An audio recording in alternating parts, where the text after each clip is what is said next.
우리가 만나서 결혼하고 18년 동안 단 한 번도 남편에게 사랑받는다고 느낀 적이 없어요. 2024년 9월 3일 서울가정법원.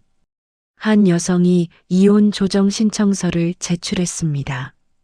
신청인은 42세 주부 김윤희 씨. 결혼 18년 차였어요. 남편이 매일 저를 감시합니다. 누구를 만났는지, 어디 갔는지, 휴대폰을 왜 보는지. 숨이 막혀요. 18년. 6,570일 동안 함께 살아온 부부였습니다.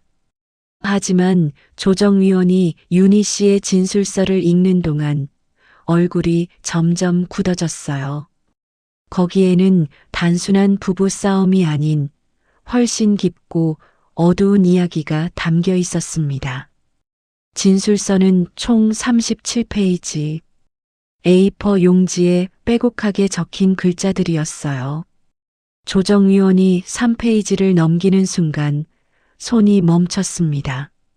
제 과거를, 제가 겪은 일을 남편은 한 번도 진심으로 들으려 하지 않았어요. 18년 동안 단 한 번도요. 더 이상한 건 남편 박민수 씨의 반응이었어요. 그는 진지하게, 정말 진지한 표정으로 말했습니다. 저는 아내를 지키려고 했습니다. 매일 확인한 건 사랑했기 때문입니다. 제가 뭘 잘못했는지 진심으로 모르겠어요. 그의 목소리에는 억울함이 묻어났습니다. 조정위원이 두 사람을 번갈아 보며 생각했어요. 이상하다. 두 사람 모두 거짓말을 하지 않고 있다. 그런데 왜 이렇게 완전히 다른 이야기를 하고 있는 거지? 도대체 이 부부에게는 무슨 일이 있었던 걸까요? 18년이라는 시간 동안 무엇이 쌓여왔던 걸까요? 그리고 왜 두 사람은 같은 시간을 살았는데 완전히 다른 기억을 가지고 있는 걸까요? 이 이야기는 슬프게 끝나지 않습니다. 하지만 당신의 가슴을 무겁게, 어쩌면 뜨겁게 만들 거예요.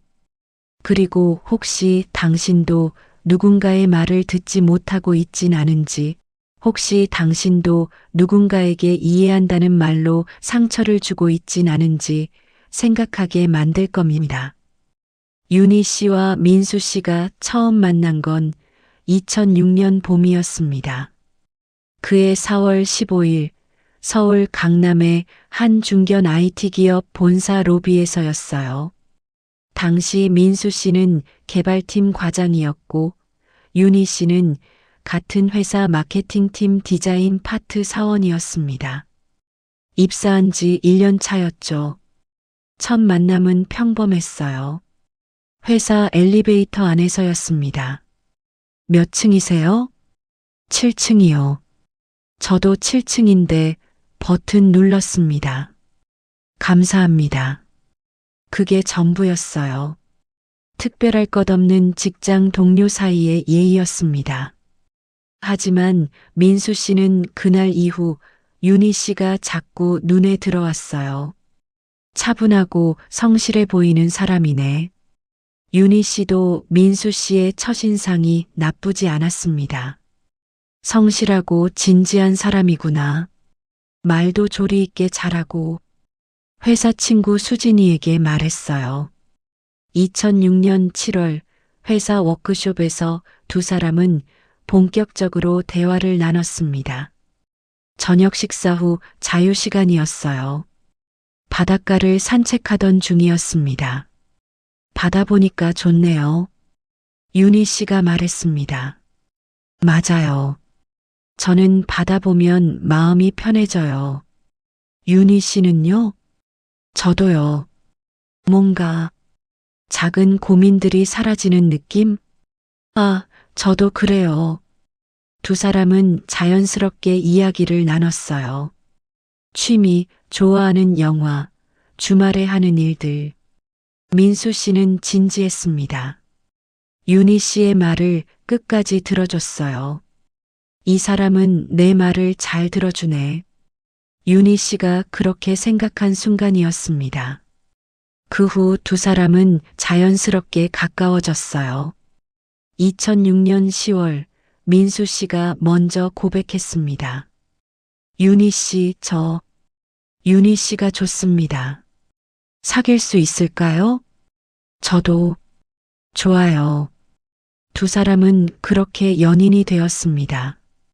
연애 기간은 2년이었어요. 그 2년 동안은 특별한 문제가 없었습니다. 아니, 정확히 말하면 문제의 씨앗은 이미 있었지만 윤희 씨가 눈치채지 못했을 뿐이었어요. 2007년 여름 데이트 중이었습니다. 윤희 씨가 말했어요. 오늘 회사 동기 생일이라 저녁에 잠깐 모임을 가야 해. 남자도 있어? 응, 우리 팀 동기들이니까. 몇 명인데? 한 5명? 남자가 몇 명? 2명? 왜?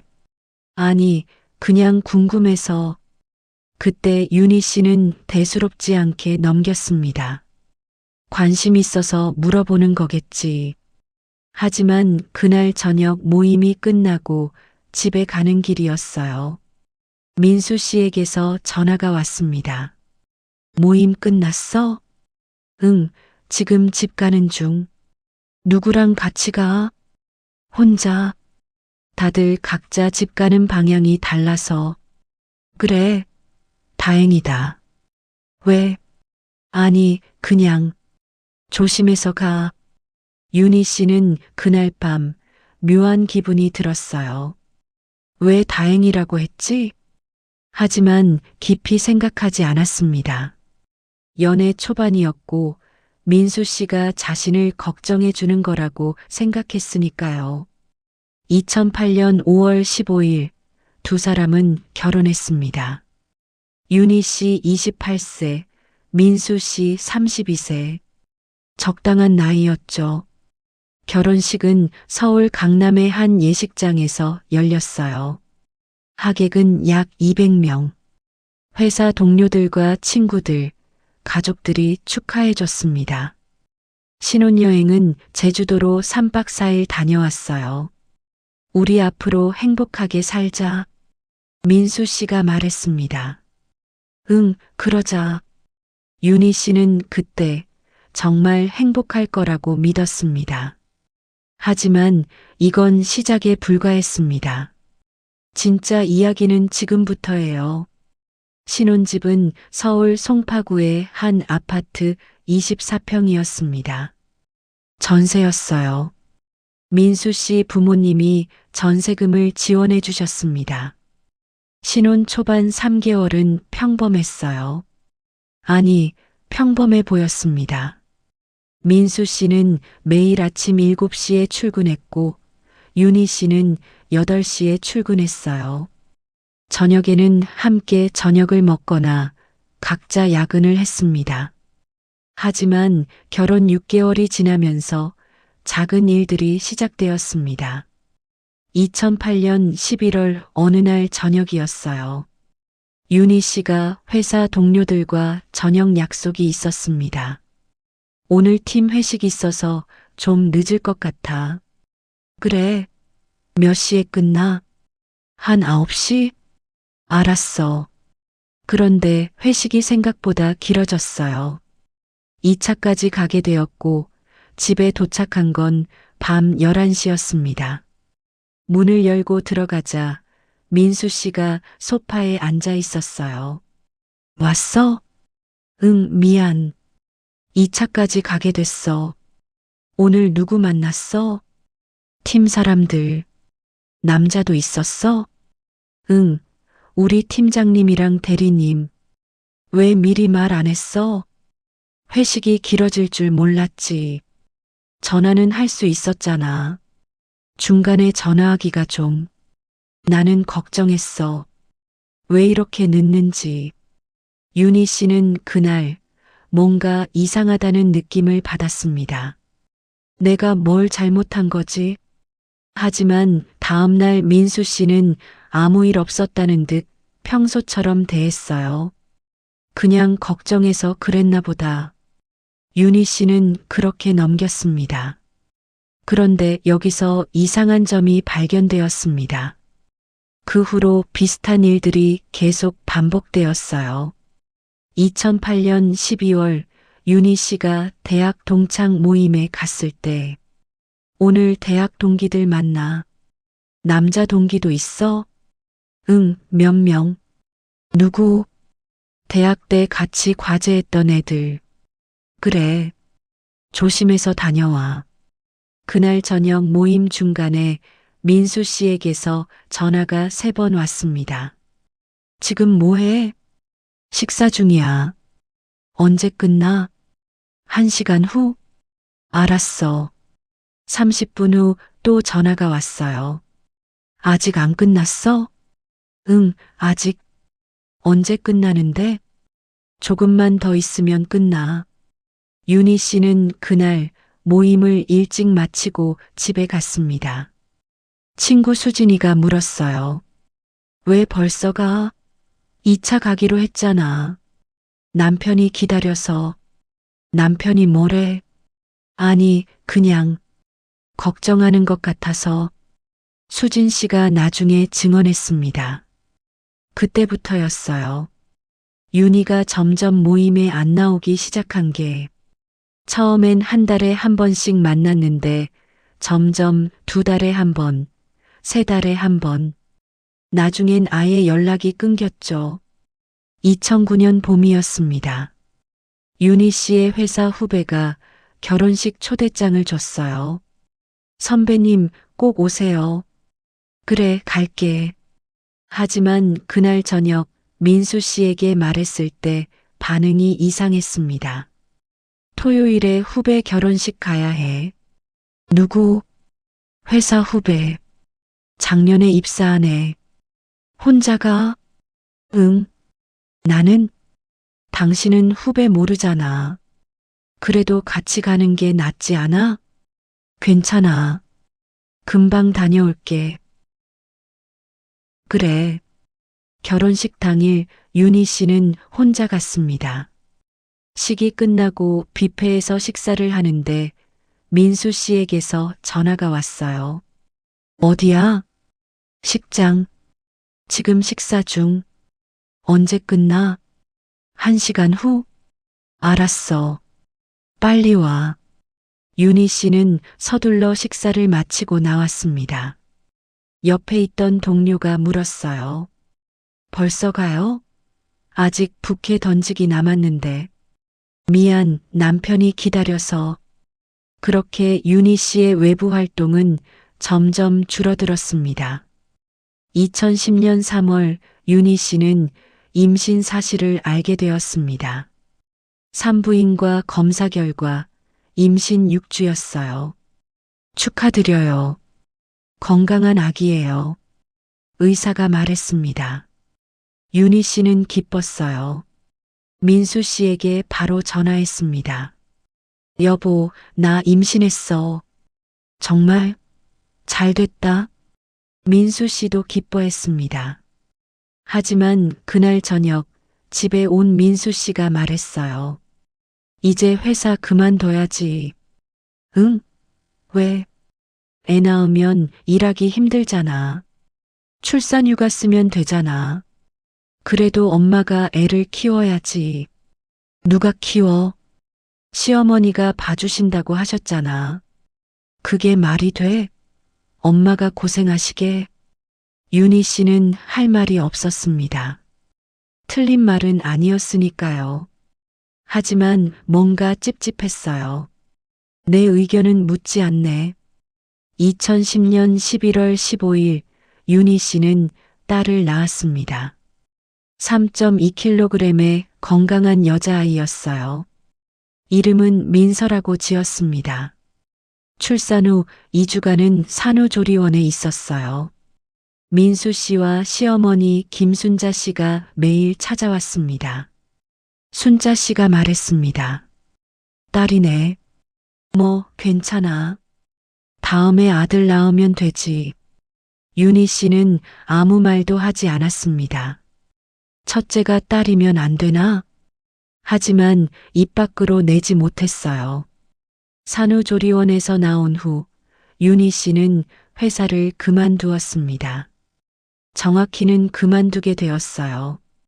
민수 씨의 압박이었습니다. 애가 어린데 엄마가 일을 해? 애를 누가 키워? 복직하면 되잖아. 그건 너무 이기적인 거 아니야? 애 생각은 안 해? 윤희 씨는 결국 사표를 냈습니다. 그날 밤 혼자 울었어요. 내가 뭘 잘못했지? 왜 이렇게 답답하지? 하지만 민수 씨는 아무것도 눈치채지 못했습니다.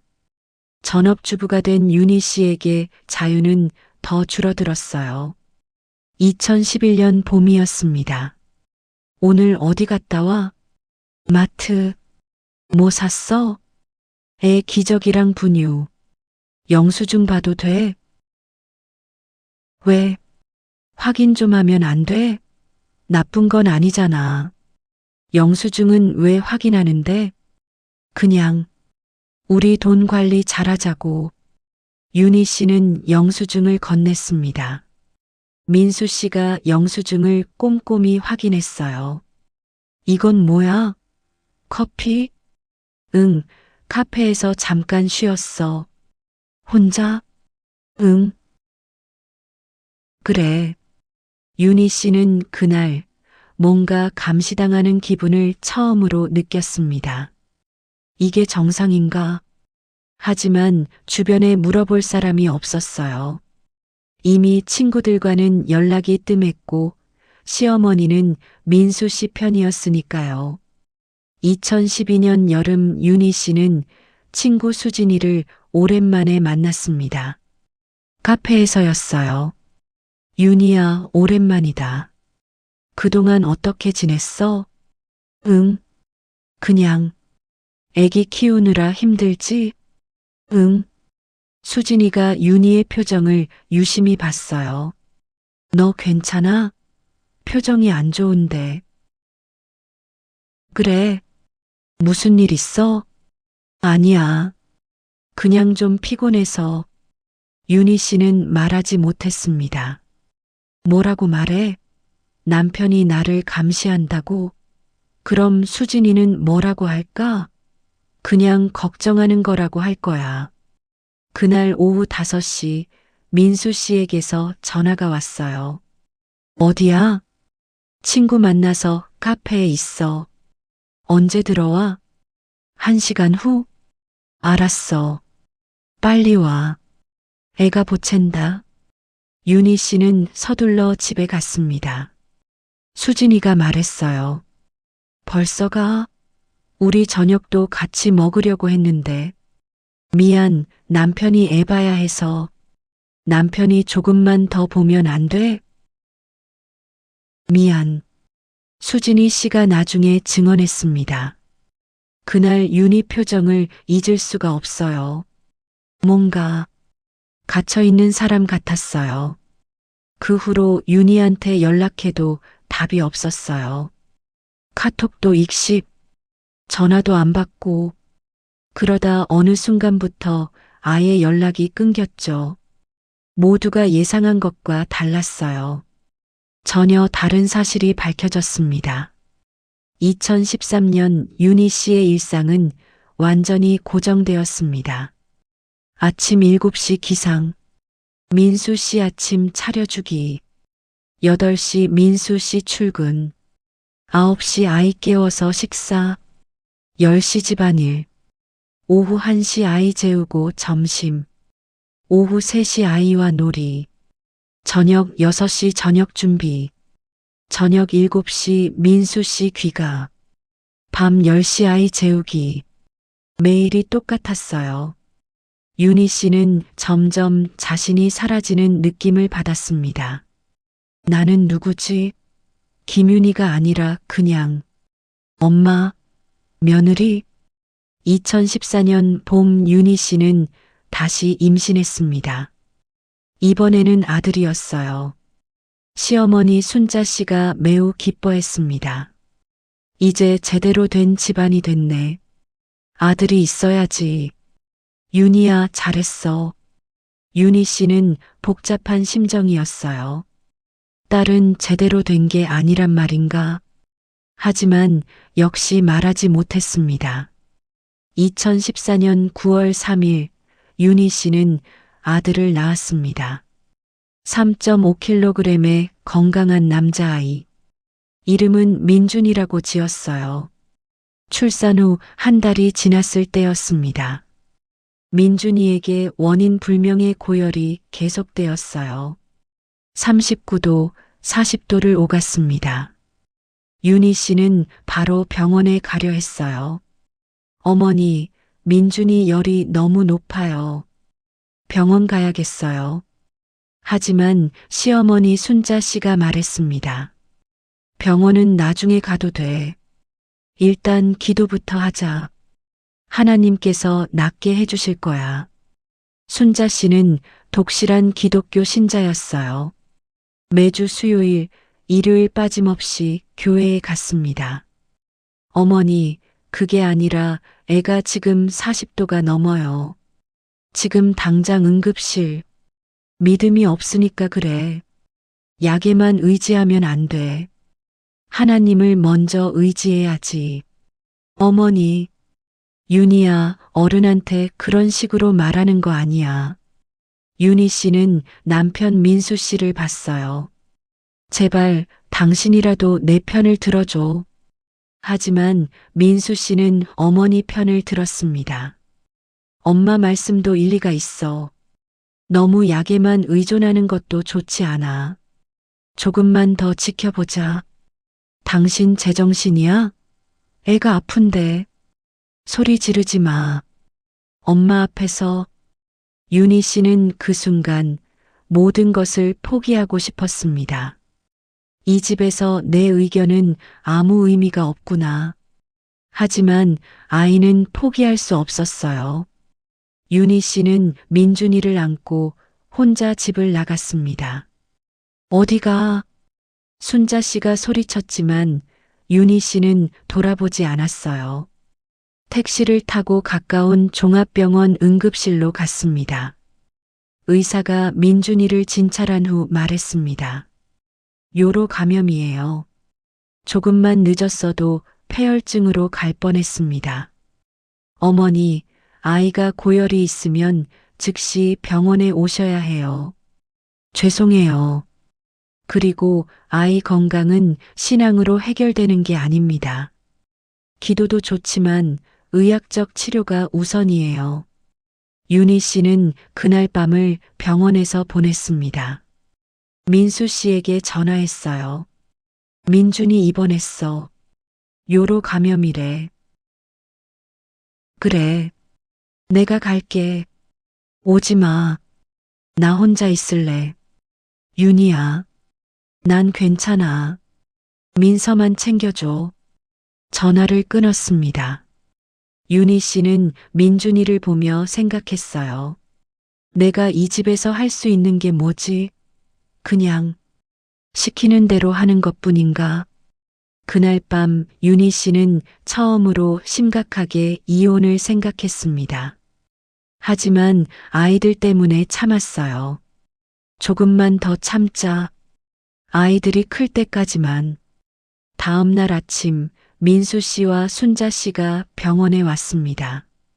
순자 씨가 먼저 말했어요. 윤희야, 어제는 내가 좀 심했지.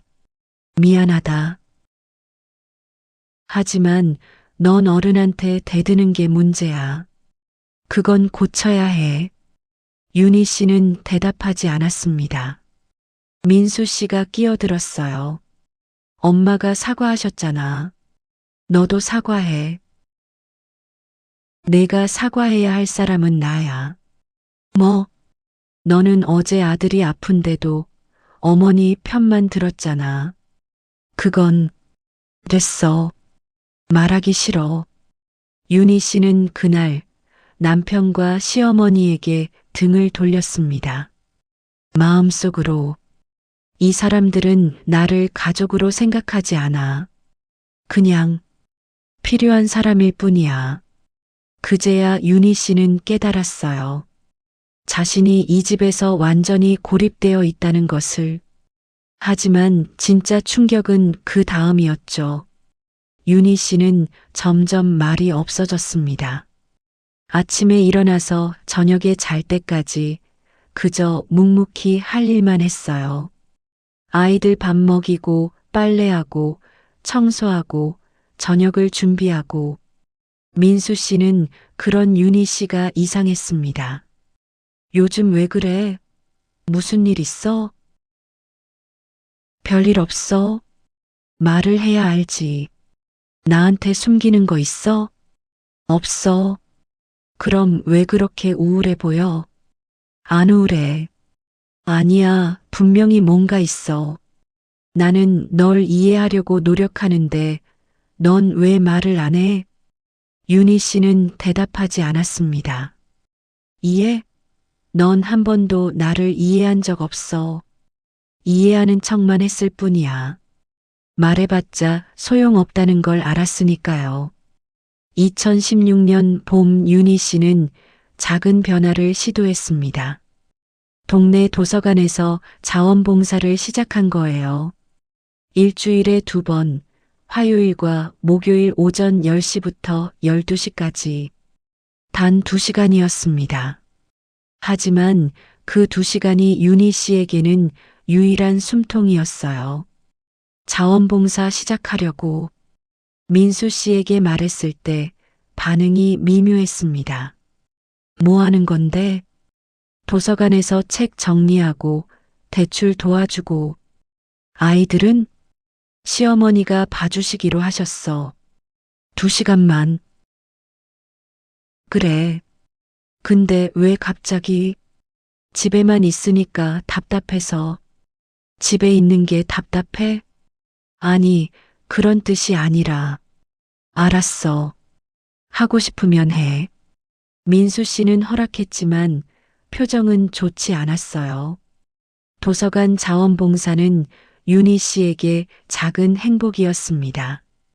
책 냄새, 조용한 분위기, 그리고 무엇보다 자기 이름으로 불리는 것.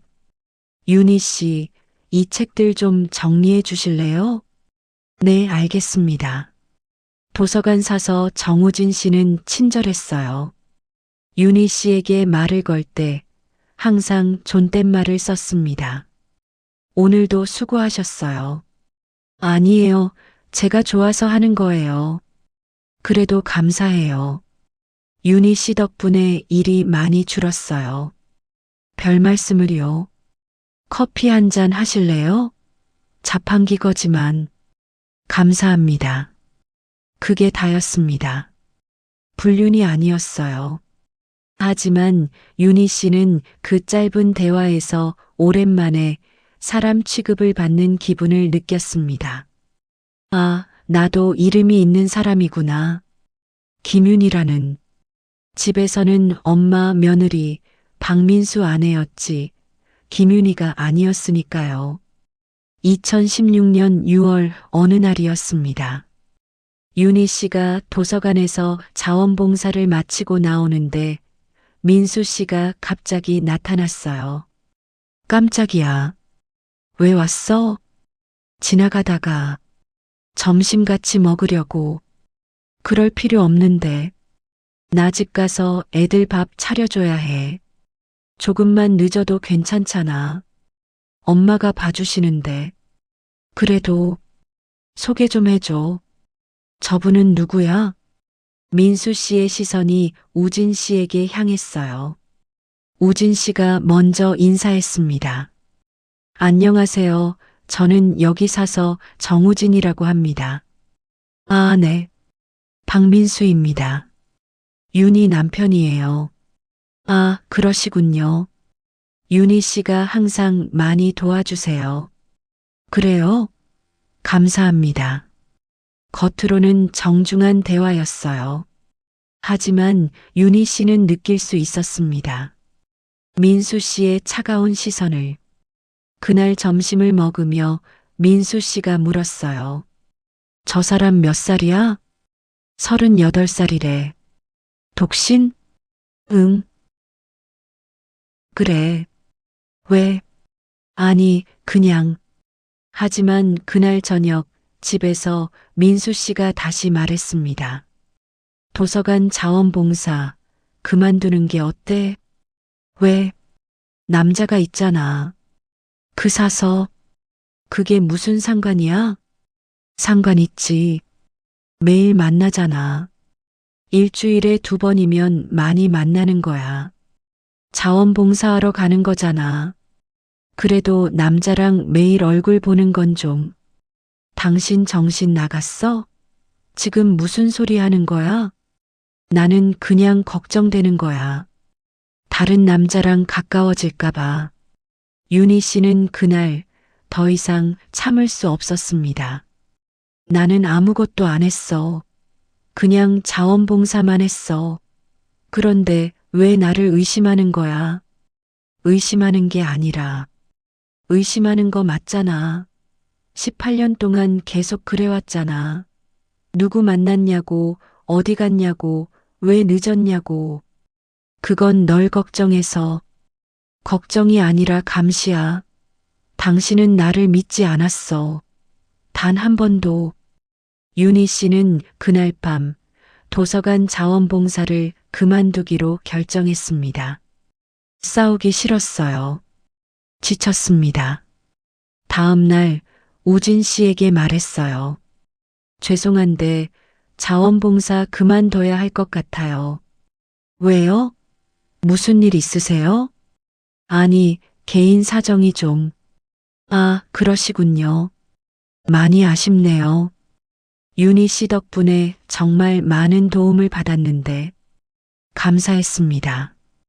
윤희 씨는 그렇게 유일한 숨통마저 잃었습니다.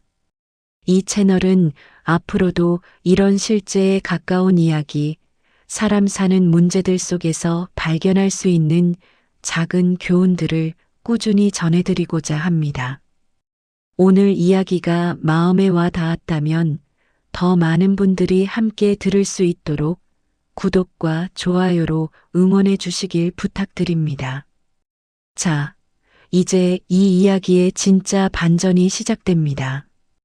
2017년 윤희 씨는 거의 말을 하지 않게 되었습니다.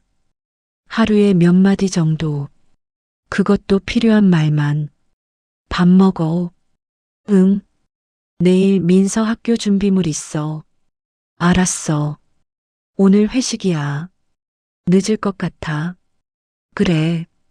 민수 씨는 그런 윤희 씨가 이상했지만 크게 신경 쓰지 않았어요. 원래 여자들은 결혼하면 말이 없어지나 보다. 하지만 실제로는 달랐습니다. 윤희 씨는 매일 밤 혼자 울었어요. 아이들이 잠든 후 화장실에 들어가서 소리 없이 울었습니다. 나는 왜 이렇게 살고 있지? 이게 결혼 생활인가? 이게 사랑인가? 답은 없었어요. 2018년 봄 윤희 씨에게 작은 사건이 생겼습니다. 마트에서 우연히 대학 동창 강민아를 만난 거예요. 윤희야? 김윤혜 맞지? 미나야. 오랜만이다. 몇 년 만이야? 한 10년? 그렇게 됐네. 와, 반갑다. 시간 있어? 커피 한잔 하자. 윤희 씨는 잠시 망설였습니다. 민수한테 말해야 하나? 아니면 그냥 갈까? 결국 가기로 했어요.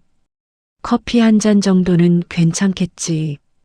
카페에 앉아서 미나가 물었습니다. 그동안 어떻게 지냈어? 결혼했다며? 응. 애는? 둘. 와, 좋겠다. 남편은 잘해줘? 응. 미나는 윤희의 표정을 유심히 봤어요. 너 표정이 안 좋은데. 무슨 일 있어? 아니야. 윤희야, 우리 대학 때부터 친구였잖아. 나한테는 말해도 돼. 윤희 씨는 잠시 침묵했습니다. 그리고 처음으로 조금 말했어요.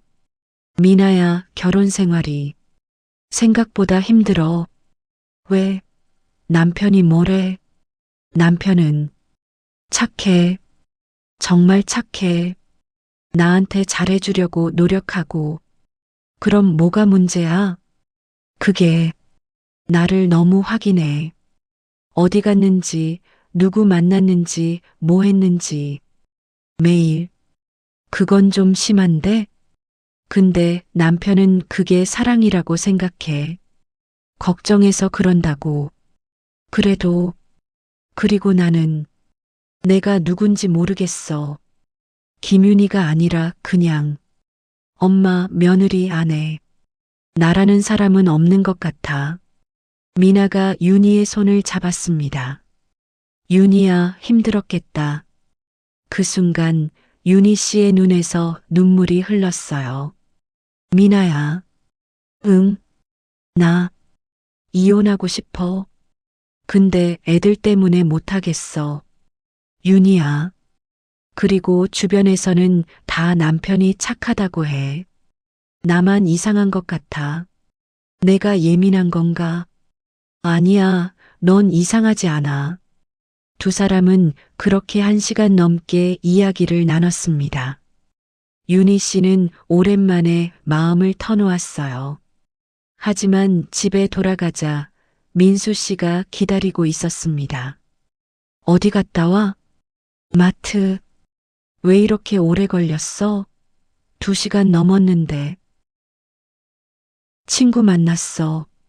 누구? 대학 동창? 남자? 아니, 여자. 왜 미리 말 안 했어? 갑자기 만나서 전화는 할 수 있었잖아. 윤희 씨는 대답하지 않았습니다. 왜 내가 커피 한 잔 마시는 것까지 보고해야 해? 그날 밤 윤희 씨는 미나에게 카톡을 보냈어요.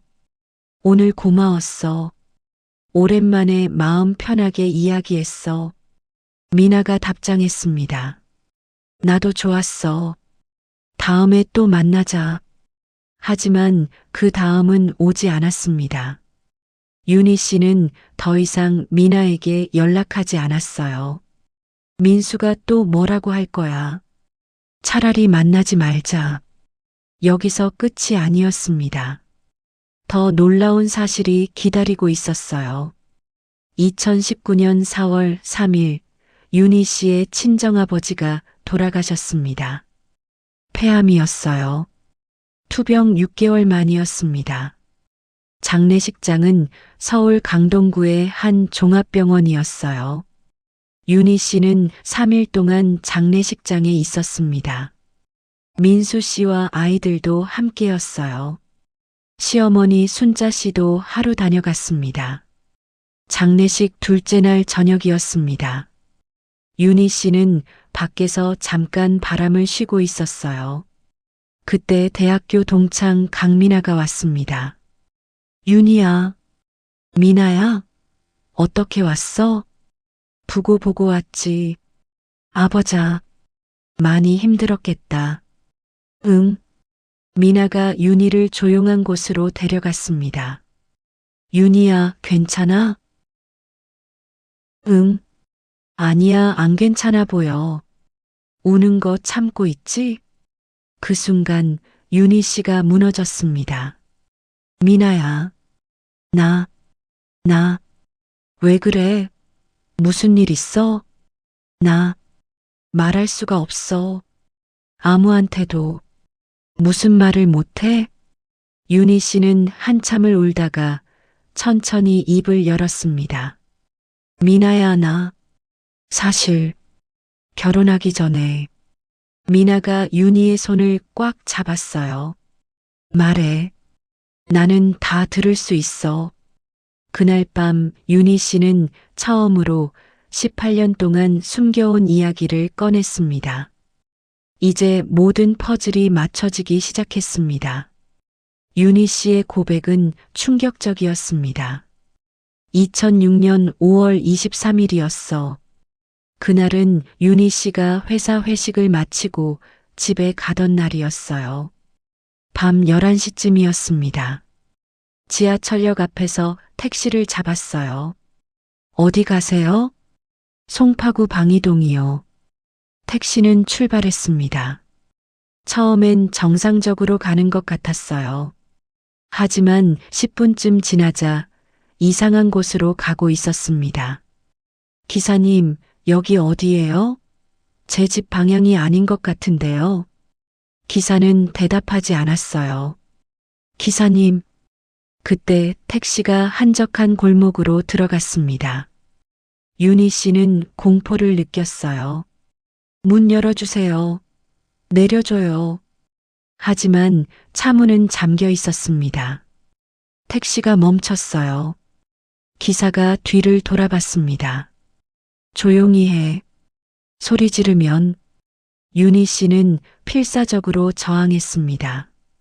손으로 유리창을 두들기고 소리를 질렀어요. 살려주세요.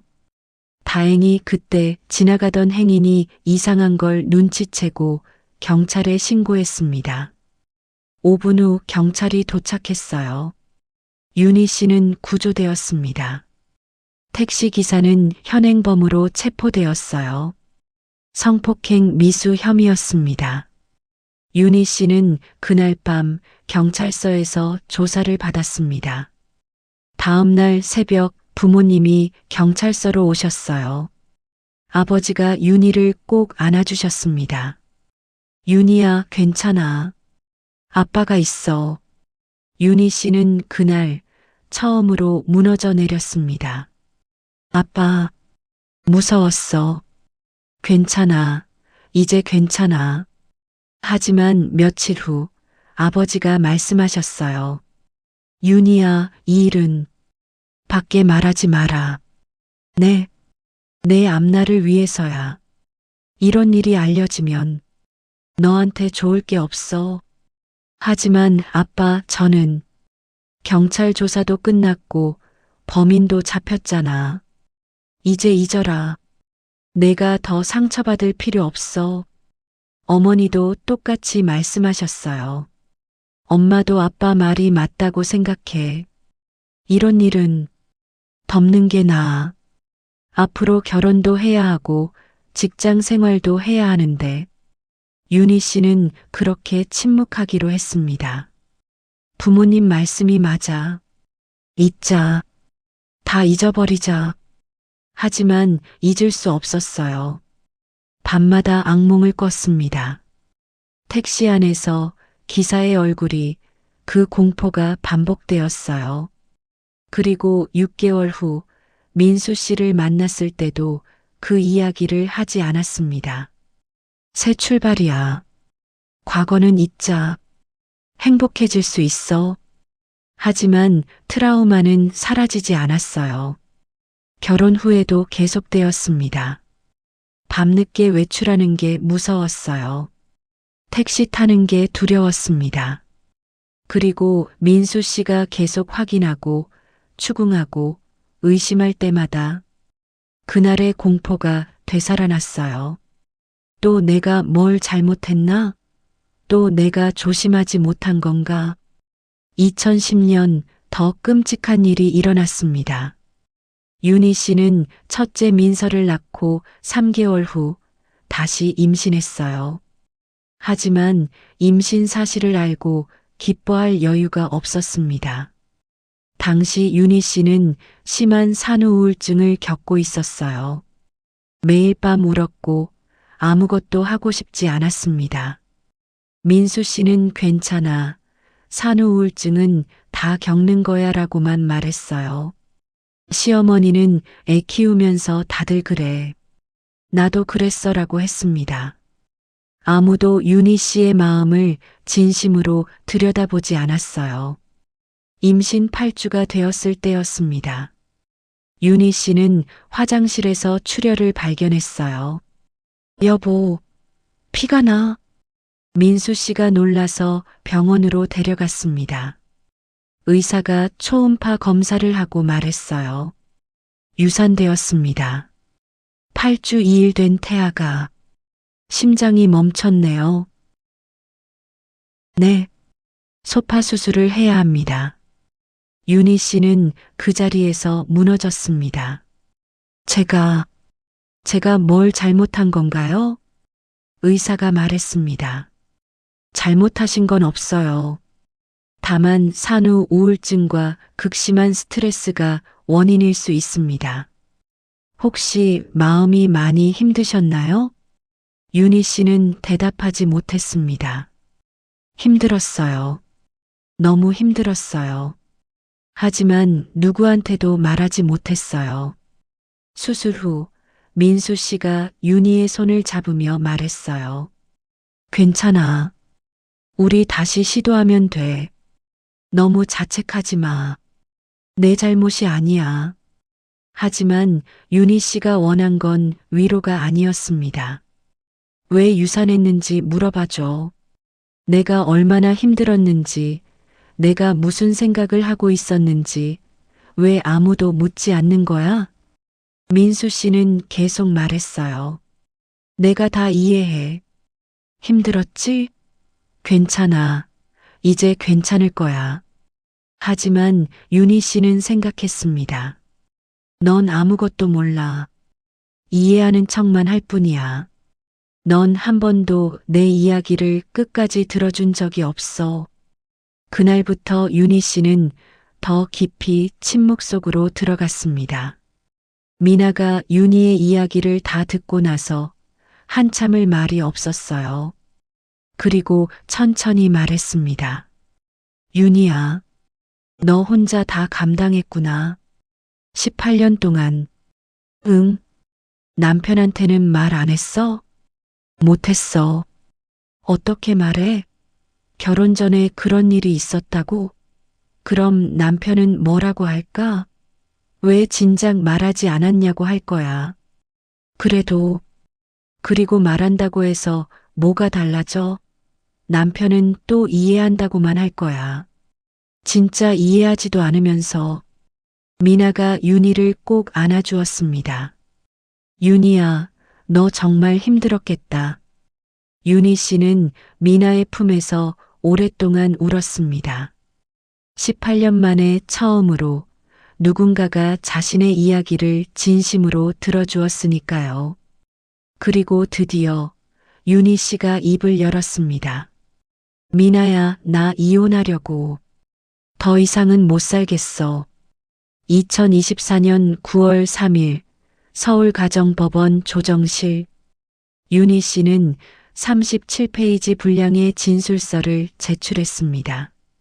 조정위원 이현숙 판사가 진술서를 천천히 읽어내려갔어요.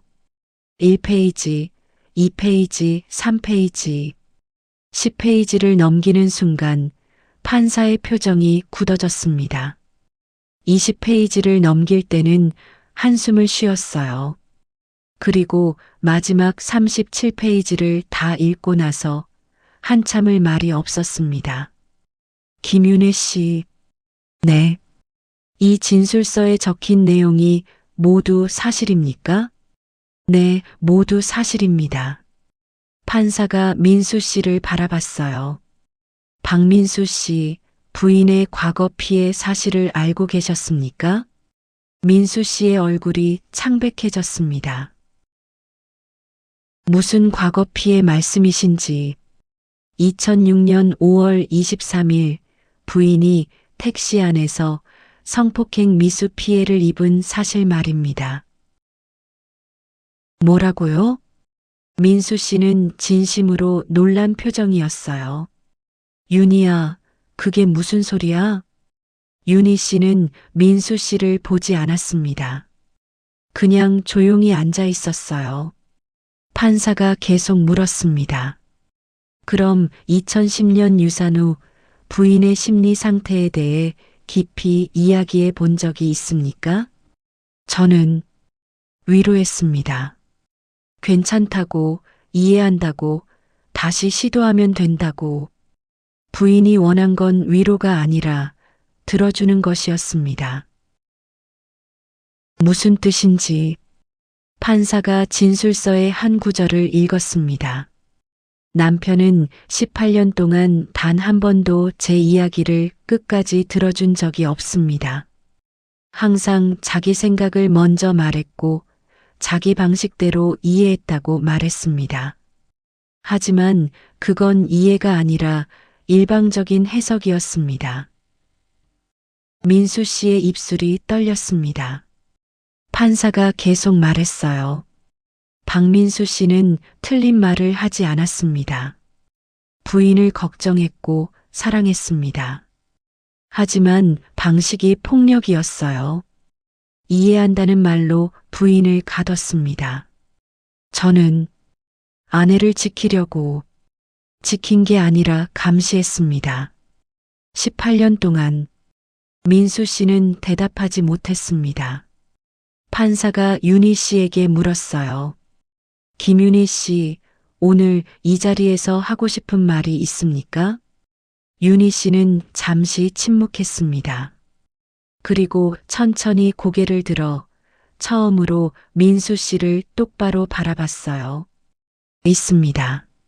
모두가 숨을 죽였습니다. 저는요. 윤희 씨의 목소리는 차분했지만 그 안에는 18년의 무게가 담겨 있었습니다. 단 한 번도 남편에게 사랑받는다고 느낀 적이 없어요. 조정실이 조용해졌습니다. 민수 씨가 입을 열려고 했지만 판사가 손을 들어 제지했어요.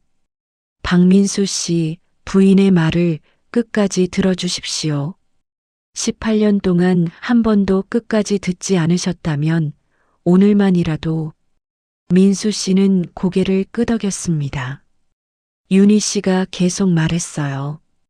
결혼 초부터 남편은 제게 질문했어요. 누구 만났어? 어디 갔어? 왜 그랬어? 끊임없이. 윤희 씨의 목소리가 조금 떨렸습니다. 처음엔 관심이라고 생각했어요. 나를 걱정해 주는 거라고. 하지만 시간이 지나면서 알았어요. 그건 관심이 아니라 의심이었다는 걸. 윤희야. 민수 씨가 말하려 했지만 윤희 씨는 계속했습니다. 제 말을 끝까지 들어주는 사람이 없었어요. 아버지도 어머니도 남편도 모두 이해한다고만 했죠. 윤희 씨의 눈에 눈물이 맺혔어요. 하지만 이해하지 못했어요. 단 한 명도. 이제 다 말할게요. 18년 동안 아무에게도 하지 못한 이야기를 판사가 조용히 말했습니다. 천천히 하십시오. 시간은 충분합니다. 윤희 씨가 숨을 깊이 들이쉬고 이야기를 시작했습니다. 2006년 5월 23일, 저는 회사 회식을 마치고 집에 가던 중이었어요. 윤희 씨는 그날 밤의 일을 자세히 설명했습니다. 택시 안에서의 공포, 경찰서에서의 조사, 부모님의 반응. 아버지는 제게 말씀하셨어요. 이 일은 밖에 말하지 마라. 내 앞날을 위해서. 저는 그 말을 따랐어요. 부모님이 저를 위해서 하시는 말씀이라고 믿었으니까요. 윤희 씨가 민수 씨를 봤어요. 6개월 후 남편을 만났을 때 저는 그 이야기를 하지 않았습니다. 왜 안 했냐고 물으신다면 저도 잘 모르겠어요. 두려웠을까요? 아니면 정말로 잊고 싶었을까요? 하지만 잊을 수 없었어요. 밤마다 악몽을 꿨어요. 민수 씨의 눈에도 눈물이 맺히기 시작했습니다. 윤희 씨가 계속 말했어요. 결혼 후에도 계속되었어요. 밤늦게 외출하는 게 무서웠어요. 택시 타는 게 두려웠습니다. 그리고 남편이 계속 확인하고 추궁하고 의심할 때마다 그날의 공포가 되살아났어요. 윤희 씨의 목소리가 떨렸습니다. 또 내가 뭘 잘못했나? 또 내가 조심하지 못한 건가? 그런 생각이 들었어요. 하지만 남편한테 말할 수 없었어요. 어떻게 말해요? 나 사실 과거에 이런 일이 있었어라고? 그럼 남편은 뭐라고 했을까요? 왜 진작 말하지 않았냐고 했겠죠. 민수 씨가 고개를 들었어요. 아니야, 나는. 하지만 윤희 씨는 계속했습니다. 아니에요. 당신은 그랬을 거예요. 왜냐하면 당신은 항상 그랬으니까. 항상 왜를 물었어요. 왜 그랬어? 왜 말 안 했어? 하지만 정작 제 이야기는 듣지 않았어요. 항상 당신의 해석만 있었죠. 윤희 씨가 2010년 유산 이야기를 꺼냈습니다. 첫째를 낳고 3개월 후 저는 다시 임신했어요. 하지만 그때 저는 심한 산후우울증을 겪고 있었어요. 매일 밤 울었고 아무것도 하고 싶지 않았습니다. 남편은 괜찮아. 산후우울증은 다 겪는 거야 라고만 말했어요. 시어머니는 애 키우면서 다들 그래. 나도 그랬어 라고 했습니다. 아무도 제 마음을 진심으로 들여다보지 않았어요. 윤희 씨의 목소리가 잠시 멈췄습니다. 임신 8주에 유산되었어요. 의사 선생님이 물으셨어요. 혹시 마음이 많이 힘드셨나요? 전 대답하지 못했어요. 어떻게 대답해요? 제 옆에 남편이 있는데 민수 씨의 얼굴이 점점 창백해졌습니다. 남편은 그 자리에서 제 손을 잡으며 말했어요. 괜찮아. 우리 다시 시도하면 돼. 너무 자책하지 마. 하지만 제게 그 말은 내 고통은 중요하지 않아. 빨리 잊어라는 뜻으로 들렸어요. 윤희 씨가 처음으로 목소리를 높였습니다. 왜 유산했는지 물어봐 줬으면 좋았을 텐데, 내가 얼마나 힘들었는지, 내가 무슨 생각을 하고 있었는지. 하지만 아무도 묻지 않았어요. 다들 이해한다고만 했어요. 눈물 없이는 들을 수 없는 이야기였어요. 윤희 씨가 2014년 둘째 출산 후 이야기를 했습니다. 둘째가 고열로 아팠을 때 시어머니는 병원 가지 말고 기도하자고 했어요. 남편은 어머니 편을 들었어요. 엄마 말씀도 일리가 있어라고. 그날 저는 깨달았어요. 이 집에서 내 의견은 아무 의미가 없다는 걸. 저는 아이를 안고 혼자 병원에 갔어요. 의사 선생님이 말씀하셨죠. 조금만 늦었어도 위험할 뻔했어요. 하지만 집에 돌아오니 저를 기다린 건 비난이었어요. 어른한테 대드는 게 문제야. 윤희 씨가 2016년 도서관 자원봉사 이야기를 했습니다. 일주일에 2번, 단 2시간이었어요. 그게 제가 가진 유일한 숨통이었습니다. 거기서 사서 선생님이 제게 친절하게 대해줬어요. 그냥 사람으로. 하지만 남편은 의심했어요. 남자랑 매일 만나는 건 좀 이라고. 저는 그날 자원봉사를 그만뒀어요. 싸우기 싫었으니까. 윤희 씨가 마지막으로 말했습니다. 그렇게 18년이 지났어요. 저는 점점 김윤희가 아니라 그냥 엄마, 며느리, 박민수 아내가 되었어요. 제 목소리는 사라졌고, 제 의견은 무시되었고, 제 고통은 이해되지 않았어요.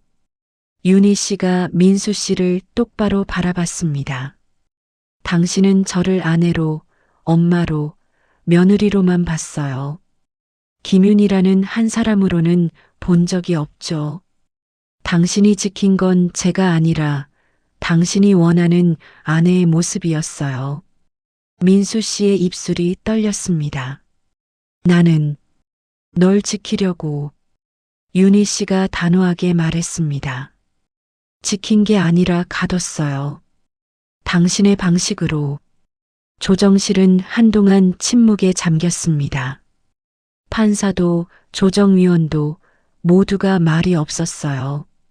민수 씨가 떨리는 목소리로 말했습니다. 나는 정말 몰랐어. 내가 그렇게 힘들었는지. 윤희 씨가 조용히 대답했어요. 몰랐던 게 아니에요. 보지 않으려 한 거죠. 그게 무슨, 당신은 항상 옳았어요.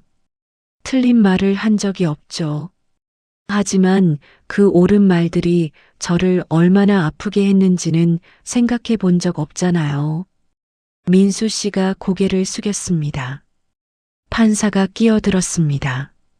두 분 모두 들으셨죠? 이 문제는 불륜도, 종교도, 시댁 문제도 아닙니다. 이건 서로를 대하는 방식의 문제였어요. 판사가 민수 씨를 봤습니다. 박민수 씨, 부인을 사랑했습니까? 네, 지금도 사랑합니다. 하지만 부인은 사랑받는다고 느끼지 못했습니다. 왜 그랬을까요? 민수 씨는 대답하지 못했습니다. 판사가 말했어요. 사랑은 감정이 아니라 행동입니다. 그리고 가장 중요한 행동은 듣는 것이에요. 박민수 씨는 18년 동안 부인의 말을 듣지 않았습니다. 항상 자기 생각을 먼저 말하고 자기 방식대로 이해했다고 착각했어요. 민수 씨의 눈에서 눈물이 흘렀습니다. 저는 정말 미안하다는 말은 나중에 하십시오. 지금은 부인의 말을 끝까지 들으십시오. 판사가 시어머니 김순자 씨에게도 물었어요. 순자 씨도 그 자리에 함께 있었습니다. 어머님, 며느리가 겪은 일들을 알고 계셨습니까? 아니요. 전혀. 며느리는 18년 동안 혼자 감당해 왔습니다. 가족 중 누구도 들어주지 않았으니까요. 순자 씨의 얼굴도 창백해졌어요. 저는 며느리를 위해서 위한 게 아니라 어머님의 기준을 강요한 겁니다. 둘째 아이가 고열로 아플 때 병원보다 기도를 우선시했죠. 그게 얼마나 위험한 일인지 아십니까? 순자 씨는 대답하지 못했습니다. 판사가 계속 말했어요. 이 가정의 문제는 명확합니다. 아무도 김윤희 씨의 말을 듣지 않았어요. 18년 동안 모두가 이해한다고 말했지만 실제로는 이해하지 않았습니다. 그리고 그 침묵이 김윤희 씨를 이 자리까지 오게 만들었어요. 판사가 윤희 씨에게 물었습니다. 김윤희 씨, 이혼을 원하십니까? 윤희 씨는 잠시 침묵했습니다. 그리고 천천히 말했어요. 저는 아직 모르겠어요. 모르신다고요? 네. 이혼하고 싶은 마음도 있지만 아이들도 있고 그럼 무엇을 원하십니까? 윤희 씨가 분명하게 말했습니다. 저는 김윤희로 살고 싶어요. 박민수 아내가 아니라. 그리고 남편이 정말로 변할 수 있다면 그때 다시 생각해 보고 싶어요. 판사가 고개를 끄덕였습니다. 알겠습니다. 그럼 오늘 조정은 여기서 마치고 3개월 후 다시 만나겠습니다. 그 사이에 박민수 씨는 부부 상담을 받으시고 김윤희 씨는 개인 심리 치료를 받으십시오. 그리고 박민수 씨, 네. 부인의 말을 듣는 연습을 하십시오. 18년 동안 하지 못했던 것을. 민수 씨가 고개를 끄덕였습니다. 조정은 그렇게 일단락되었습니다. 하지만 이 이야기는 슬프게 끝나지 않습니다. 그날 이후 윤희 씨는 정신건강의학과 상담을 시작했습니다. 매주 화요일 오후 2시 강남의 한 심리상담센터였어요. 상담사 박지연 선생님이 말했습니다. 윤희 씨 처음 오셨을 때 기억나세요? 네. 그때 윤희 씨는 한마디도 하지 않으려고 하셨어요. 제가 물어도 괜찮아요. 별일 없어요만 반복하셨죠. 네. 하지만 지금은 달라요. 윤희 씨가 먼저 말씀하세요. 윤희 씨가 작게 웃었습니다. 그러게요. 저도 신기해요. 상담은 매주 계속되었습니다. 윤희 씨는 조금씩 과거의 트라우마를 꺼냈어요. 2006년 택시 안에서의 공포, 부모님의 침묵 강요, 결혼 후의 고립감, 유산의 아픔. 윤희 씨가 겪은 트라우마는 하루아침에 치유되지 않아요. 시간이 걸립니다. 박 선생님이 말했습니다. 저도 알아요. 하지만 이제는 말하고 싶어요. 숨기지 않고 잘하고 계세요. 정말 잘하고 계십니다. 한편 민수 씨도 별도로 상담을 받기 시작했어요. 매주 목요일 저녁 7시 같은 상담센터였습니다. 상담사 김태훈 선생님이 물었습니다. 박민수 씨, 왜 부인을 그렇게 확인하고 싶으셨나요? 민수 씨는 한참을 침묵했습니다. 그리고 처음으로 자신의 과거를 꺼냈어요. 제 아버지가 바람을 피웠었어요. 언제였습니까? 제가 고등학교 2학년 때였어요.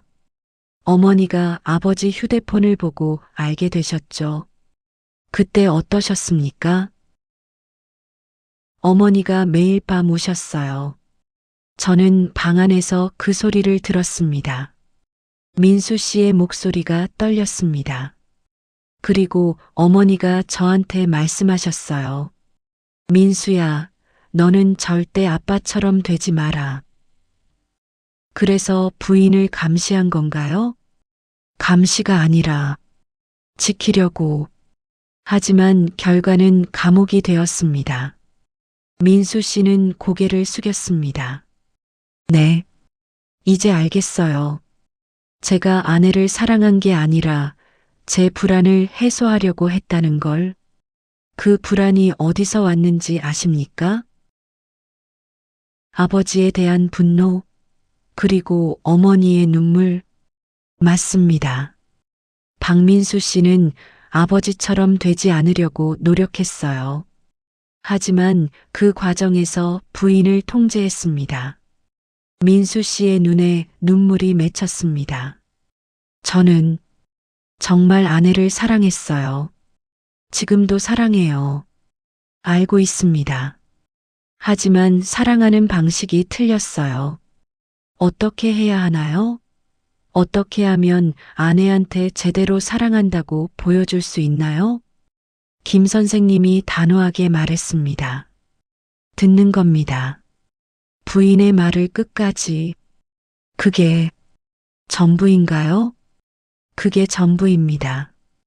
그리고 그게 가장 어려운 일이에요. 민수 씨는 그날부터 듣는 연습을 시작했습니다.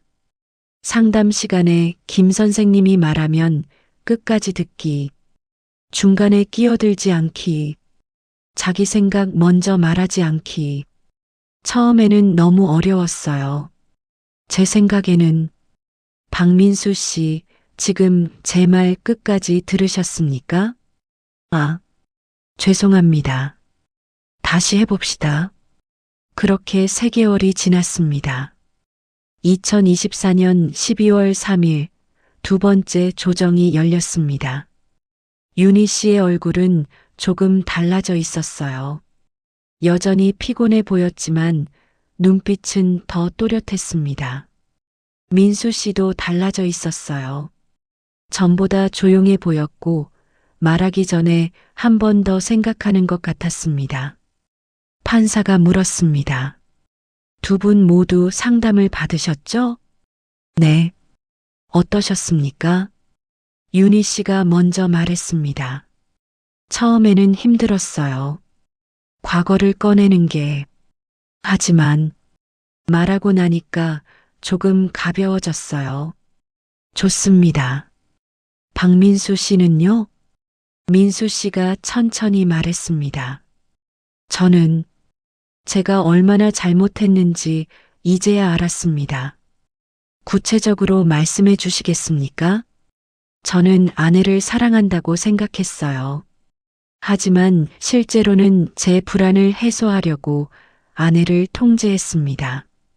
민수 씨가 윤희 씨를 봤어요. 윤희야. 아니, 윤희 씨. 윤희 씨가 민수 씨를 봤습니다. 제가 18년 동안 당신에게 한 일들을 이제야 제대로 봤습니다. 사과로는 부족하다는 걸 알아요. 하지만 그래도 말하고 싶어요. 민수 씨가 일어나서 윤희 씨 앞에 무릎을 꿇었습니다. 정말 미안해요. 진심으로. 조정실이 조용해졌습니다. 윤희 씨는 민수 씨를 내려다봤어요. 일어나요. 일어나라고요. 민수 씨가 천천히 일어났습니다.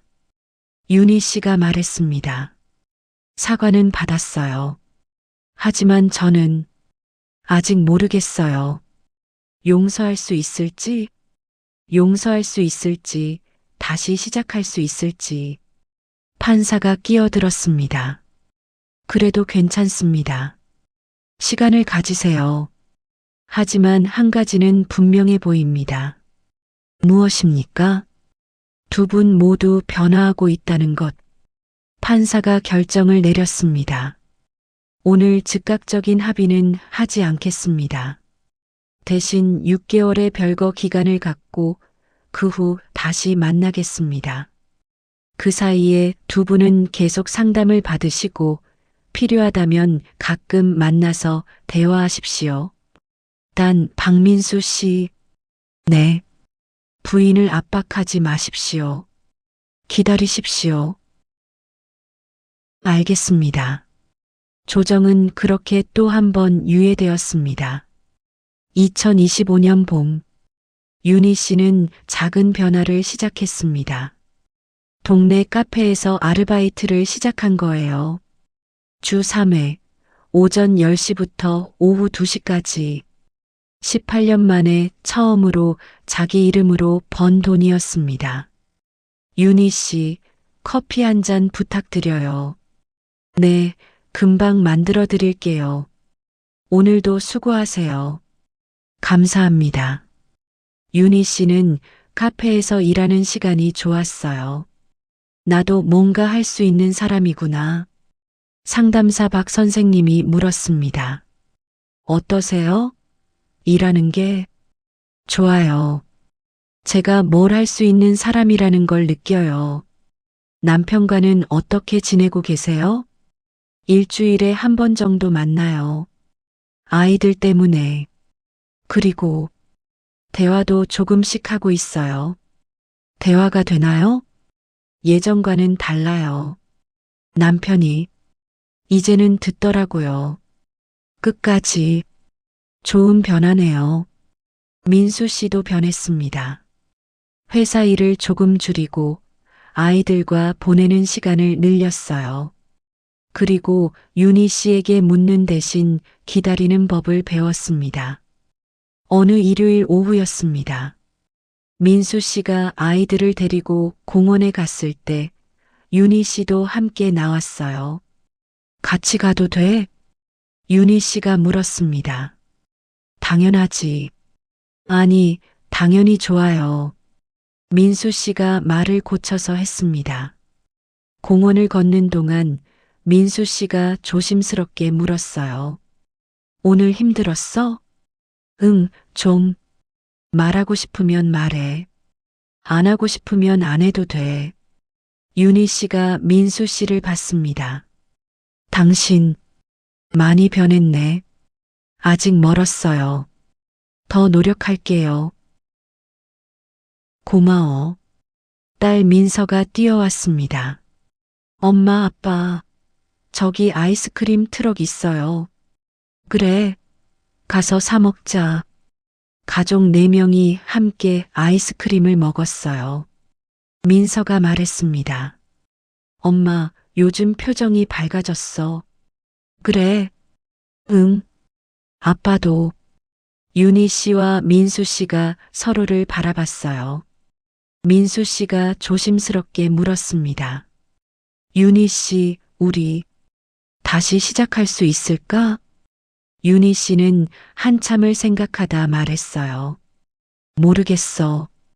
하지만 시도는 해볼 수 있을 것 같아. 그걸로 충분해. 민수 씨가 윤희 씨의 손을 잡으려 했지만 멈췄어요. 그리고 대신 물었습니다. 손 잡아도 될까? 윤희 씨가 처음으로 환하게 웃었습니다.